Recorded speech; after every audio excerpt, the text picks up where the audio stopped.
இந்த டிஷ் பண்ணுறக்காக அடுப்பில் வந்து ஒரு கடாய் வச்சுக்கோங்க. நான் வந்து இரும்பு கடாய் தான் யூஸ் பண்ணியிருக்கேன்.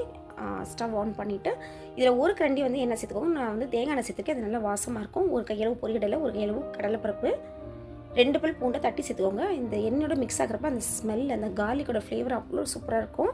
இது லைட்டாக பொன்னிறமாகட்டும், செவக்கக்கூடாது.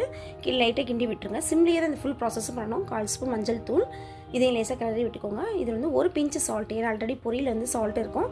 ஸோ ரொம்ப மைல்டாக மட்டும் உப்பு போடுங்க. 1/2 ஸ்பூன் போல் மிளகாய் தூள். நீங்கள் இந்த டைமில் வந்து மிளகுத்தூள், சாட் மசாலா என்ன இருக்கும் நீங்கள் சேர்த்துக்கலாம். நான் இந்த 3 பொடி தான் போட்டிருக்கேன்.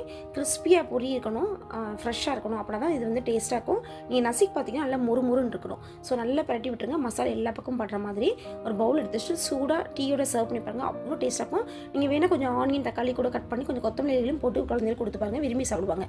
இந்த வீடியோ பிடிச்சா ஹோம் சேனல் சப்ஸ்கிரைப் பண்ணுங்கள், லைக் பண்ணுங்கள், ஷேர் பண்ணுங்கள். எங்கள் வீட்டுக்கு இப்போக்கும் உங்கள் வீட்டையும் கவனம் கட்டும். வாழ்க்கை வளமுடன்.